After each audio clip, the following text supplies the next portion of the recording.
Esimeseks esinejaks on siis Andrea D'Intino, kes on Itaaliast. Ta elab küll hetkel Kopenhaagenis, aga päriselt on pärit Itaaliast. Ja ta esindab meil siin sellist suurt ettevõtet nagu 3D Systems. Ja ega mul rohkem midagi ta kohta öelda ei olegi. Welcome, Andrea, please.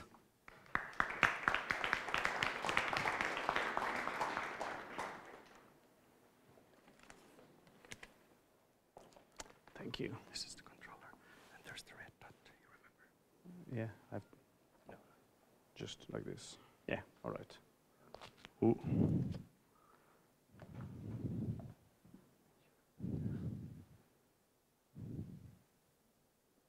Yeah. Good morning, everybody. I'm Andrea, work for 3D Systems. Thanks for inviting me here. My Estonian is not that good yet, so we'll have to do it in English. I hope it's okay. All right, so I was asked to put together a presentation on why companies needed 3D printers, and I thought that it would make sense to start with a brief history of 3D printing. So 3D printing started in the early 80s. Our founder is the first person that thought about it and put together the first machine in 1984. This technology was called stereolithography, and it still exists today. Then in the late 80s, we had another technology being created, and one more still in the 80s. In the 90s, we have more companies being found, more technologies coming to the market. Very important, I put in 1995, SolidWorks, which is the most widely used CAD software in the market, and Blender, which is a freeware 3D modeling software we released. In the yearly 2000, we have there is start to be a massive adoption of CAD software and 3D models in the market. More technologies and more companies being found. In 2005, we had this university teacher from the UK who started the RepRep project. That's where all the less expensive desktop printers come from today. And the last two lines I wrote, 2012, 3D printers below $1,000 in retail chains. And 2014, 3D Systems presents Pro X400.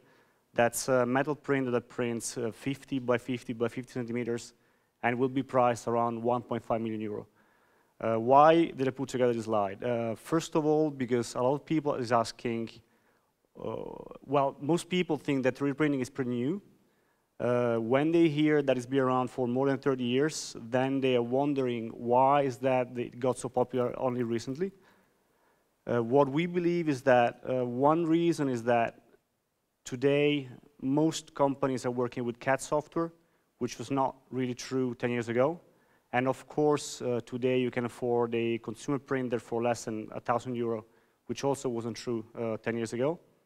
But very interestingly, the more I come across with people asking about 3D printers, the more they look at me and say, yes, but prices are going to go down. In reality, prices are taking two different directions. Some prices are going down because we have cheaper and cheaper and cheaper filament 3D printers. But prices are also following another trend. They're going up because we can print larger parts with more materials and with higher precision all the time. So this is where we are today.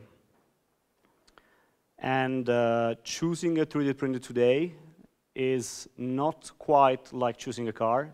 So you're not really looking at a line of car priced €5,000 till €100,000, but you're more looking at a scenario like this. So you're looking at an array of devices that work with many different technologies. I think there are probably 9 out there in the market now.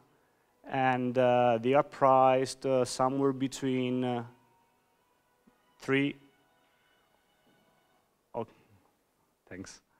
and priced somewhere between €300 up to 1 point something million. And they work with very different technologies, so you can print a very large array of materials with different mechanical properties. So you can print in colors, you can print transparent parts, you can print rubber, you can print wax, etc. Okay. Why 3D printers? We have the broader portfolio in the market. We have devices between 1,000 and 1+ million euro across 7 different technologies. The rest of the presentation, I have a few case studies. Well, actually, I have 100 slides. I have a few case studies where I can show you several ways to use 3D printers today. So we can start from concept models. Concept modeling means printing something in 3D, mostly to discuss the design, to show the parts to your customers, to verify if the ergonomicity of a product is correct, to check if the colors are, or the logos or the text will be found in the part. Yeah, this is a quick list of everything that is possible to, all the applications are possible to be used with the 3D printers today. So concept development is the point in development of a product where it's easy to make a change, and this is going to have the less impact in cost and in development time of the final product.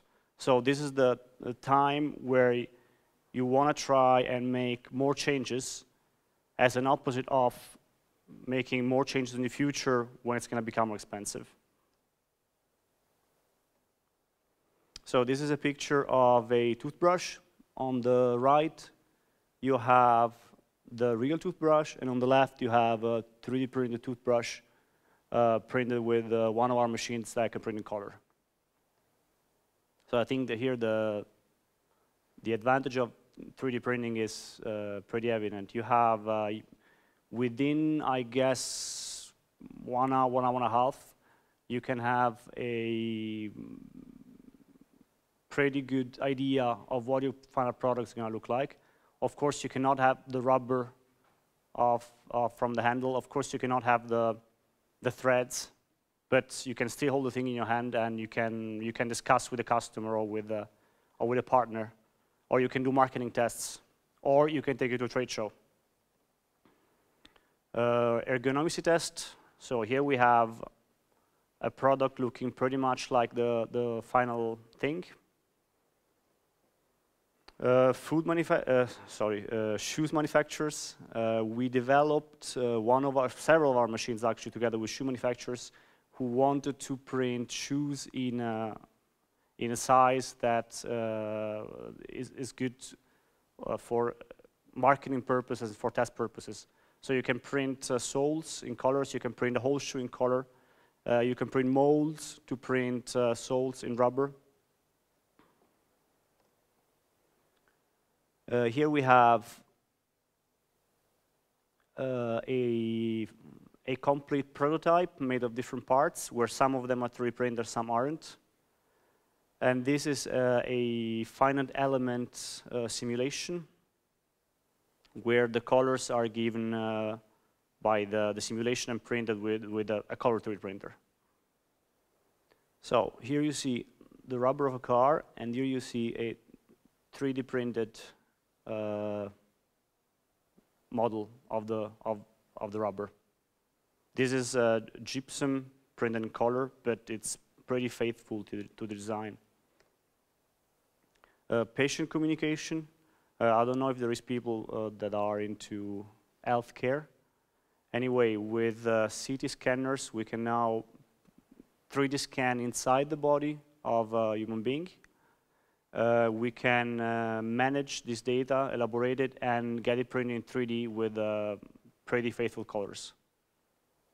I think that it's here in Estonia where you have a startup that prints babies where they are still, where they are not born yet.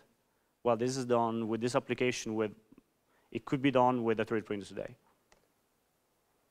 Still healthcare. So this is still printed with a color printer. Pottery. This is a prototype, a working prototype, sorry, not working prototype, a marketing prototype of a complex machine. This can be used in a trade show, for example, or this can be used for communication with customers or with partner. Architecture is quite a topic as well. So here we have real cases of real housing being printed in 3D. This is a small-scale production factory. Again, architecture. So those models, I've seen them, they are pretty big. They are printing parts and glued together. Yeah, scale 180. So this is still architecture. So here you can see the colors being printed by our college printers. This is still concept modeling. This is to communicate. This is probably a trade show model to communicate how those poles will look like and how they will connect to each other. Still some architecture and city planning. Architecture, city planning. Still city planning. There is a very interesting project done by the city of Oslo, where they 3D printed the whole city of Oslo on a wall that took several months. And the final work, I think, is 5 meters by 4. They used several hundreds 25 by 25 centimeters prints and put together in the same fashion as this one. If you look at here, you will see a line. So 1,000 scale of Kavagoy in 24 pieces. All right, functional prototyping application. What is functional prototyping? Functional prototype is something used in many consumer electronics products. Whenever you are designing a product where you're going to have more parts fitting into each other, then before you go to production, you want to make sure that the parts fit well between each other. So functional prototyping is typically done with high-resolution plastic 3D printers. It can cover a very broad range of functional prototypes, and you can print functional prototypes with different kind of plastics and different kind of technologies. So here, this is the part of the design where you want to have functional prototypes. When you are pretty sure of what your design looks like, but before you go into production, before you design injection molding tools, or before you start producing with the technology you choose to produce, you want to make sure that everything fits perfectly. All right. This is one of the first industries we got into, cars. It is not uncommon that if you look at a car in a trade show today, many of the parts that are inside the car will be 3D printed. We have one stereolithography machine that allows you to print up to 1.5 meters by 75 by 55. So very often there is steering wheels and dashboards that are entirely in one piece 3D printed and mounted on the car. They use this, as I said, for trade shows, for tests, but every now and again, the first 10, 20 cars that are out in the market, before they are able to do the injection molding tools to produce the real plastic parts, those parts, they get 3D printed and installed in the car. So there's a chance that that someone here is sitting with a very new car, is sitting on a very new car with parts that have been 3D printed from this technology. Form and fit testing. So this is a connector. I think this is an exhaust pipe, yes. So the final part will be done in metal, but you can still do a pretty good test in plastic. You can mount the part in the final product. And of course, this can be printed within hours, as an opposite of weeks that you will need parts to be milled or injection molding tools to be produced. This is a pretty interesting case. I've seen this myself. So this is a real watch made in real scale, and inside the mechanics were mounted. So this is what comes out of the 3D printer. This is a real picture of the watch. Basically, they use this both to test the mechanics of the watch, so to see if the watch would fit together, but they also painted the body of the watch in the same fashion as the real watch to use it as a marketing tool for a trade show.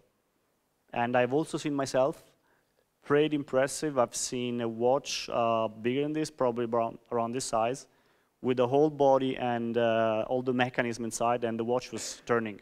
There was a battery, everything else was in plastic, and the watch was ticking. Well, this is a pretty simple, but still pretty impressive 3D printed prototype. So they developed a solar panel, and they installed the solar panels and made tests, which shows you how easy it is to blend 3D printing with other materials or other technologies. So I have a hand with some hydraulics channels inside. So this is something that if you wanted to do it with a milling machine, or if you want to do it without techniques or manually, it would literally take months to be produced. With a 3D printer, you can have all those parts printed on a single print job in, I guess, 10 to 15 hours. Mechanical functional testing. So here we are still in functional testing. We not only want to test the fit of the part, so how the parts fit well in the final product, but we can also test the mechanical properties. For this, you still need a plastic 3D printers. We have high strength technologies like SLS, where the plastics have matching or exceeding mechanical properties. So you can use them in final products, or you can do very reliable mechanical functional testing. So this is a headset. This was actually printed on a 80,000 euro machine, but still the quality, the mechanical properties were good enough.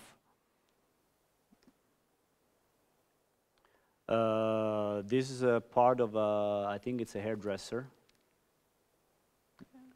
Sorry, hair dryer, not hairdresser. And you can see there is warm air coming out of this. And this is a complete prototype of our iron, printed with different technologies, different 3D printing technologies. And again, this had to hold until definitely more than 100 degrees, because water boils 100 degrees. This was done with SLS technology and something else as well.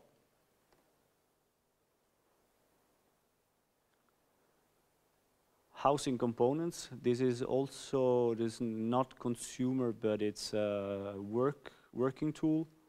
And this part was also printed with an SLS machine. And as you can see, it was assembled on a metal plate, and the tool was fully functional.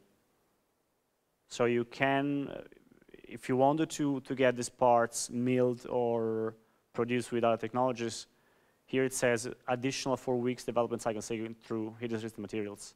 It would have taken several weeks to get the parts done. And on a 3D printer, you can get them anything between 5 hours till 15 hours. This is direct manufacturing of fuel manifolds. Formula One is a pretty big customer of 3D printing. I visited our customer Lotus in the UK. They have a very large room with probably 15 machines lying next to each other. They use machines to develop parts, to do form and fit testing. They print a lot of parts for wind gallery, and they also print parts that are mounted on the actual machines.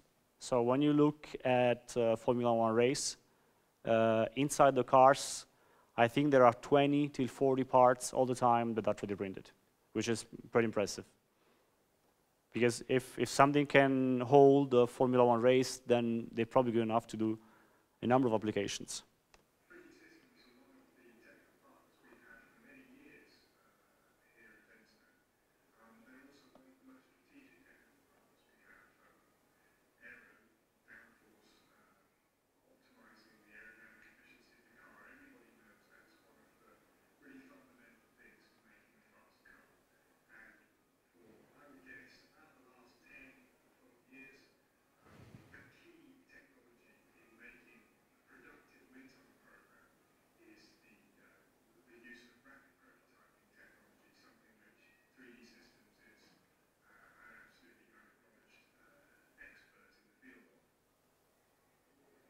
Okay, I guess I don't know if there is much Formula One racing here going on in Estonia, but there might be many companies that are interested in having parts with the strength and the accuracy that is needed for Formula One.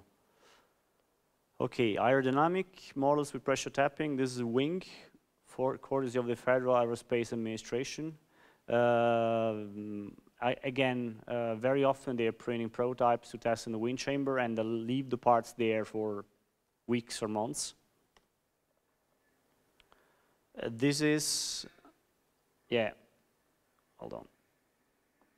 This is a part of an engine that you can see is spinning. So it is actually.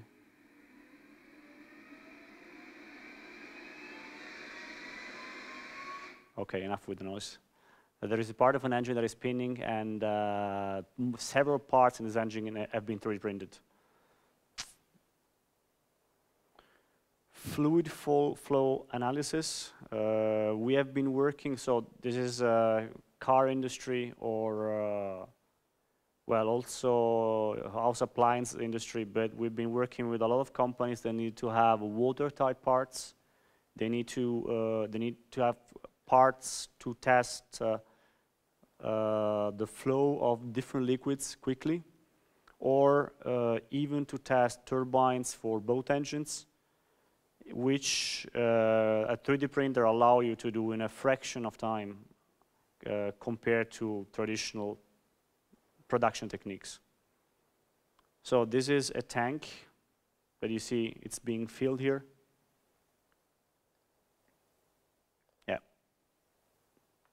So the tank has been 3D printed. The cap has been 3D printed. Everything is watertight. I don't think you can mount this in an actual engine, but it's good enough to do some solid testing to see if the design really fits the rest of the car. And we've done this for several car manufacturers, truck manufacturers, aerospace. 3D printed test part withstand oil and other aggressive fluids. So it's not only watertight, but you can also load in fuel or other aggressive fluids. So this is also the head of this. Looks like a big engine. This is the I don't know how you call this part, but this could be used to test the flow of oil inside the engine. Yeah, again, so this is a very complex part. where you see several materials being used. You see this is black plastic. Inside you will have rubber gaskets, you have metal pipes, and this transparent parts have been 3D printed on an SLA machine. So this is where you can see how you can design a product with some standard components, and the parts that you design yourself, you can 3D print them to test if they fit the rest of the design, and make a functional prototype within hours. End user part applications. So here we are talking about production of parts for final products. We have several interesting technologies here that can do that in different ways. So here we are at the end of the product cycle. We are at part of the product design where you want to avoid changing the design as much as you can, because you will, if you're working with injection molding, you will typically have got the injection molding tools here, which is pretty expensive to change if you discover an error in design. Or if you're using other production techniques, when you're here, you want to avoid making changes. So I don't know how many of you are aware that you can print parts in metal. So this is a gear for an engine. Pump pulley for a race car in 3 days. This is something probably this size. Today we can print parts up to 25 by 25 by 30 centimeters. And we have about 10 materials available to print in metal. We have stainless steel 174pH, which is pretty standard steel used in the industry. We have margin steels for injection molding tools. We have a titanium alloy. Then we have alloys being used in oil and heavy industry called Inconel. We have 2 different versions of that. We can print aluminum alloys. We can print a couple ceramics. And we have also several metal alloys used in dental. This is a part from a satellite. So this is definitely a very, very small production. I don't think they produce many of them. But more interesting, this is a geometry that would be a little bit hard to mill. For those of you who have experience with milling, I'm sure you recognize that this is next to impossible to produce with any other technology. This is also something pretty extreme. So you have a metal part with little holes here. I don't know if, yeah, you can see them. The part has cavities inside, and the cavities go in different directions. So if you wanted to produce this metal part with traditional techniques, such as milling or folding and bending, it would have taken very, very long time, because you had to cut the design in several parts. Then you had to mill the part in several parts and then weld them together. Here you can do everything into one. I don't know exactly how big is this part. It looks, to me, it looks probably this size. And well, this can be printed in a matter of hours.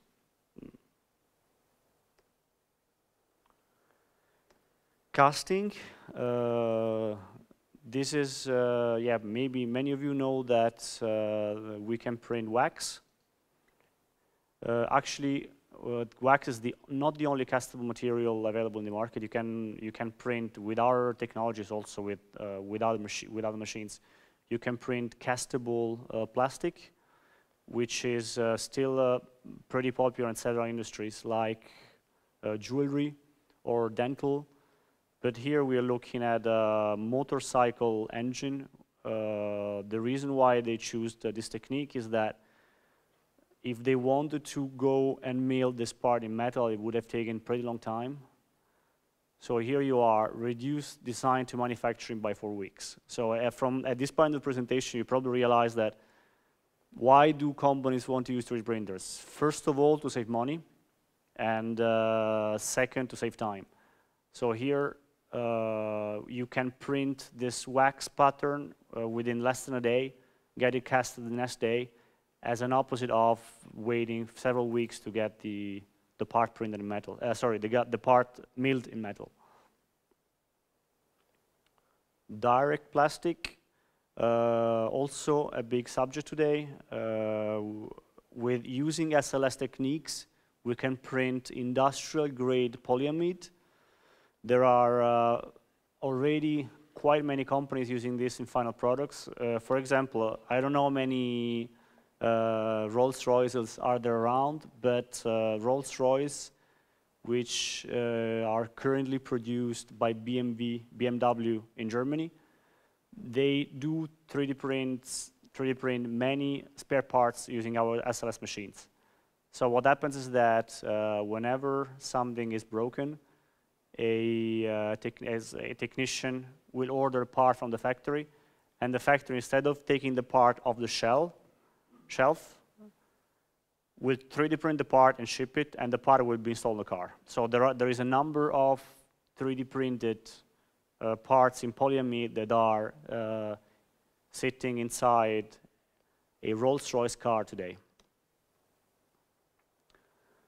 This is a, well, I don't know if this is a military application, but this is a UAV, so it's a drone.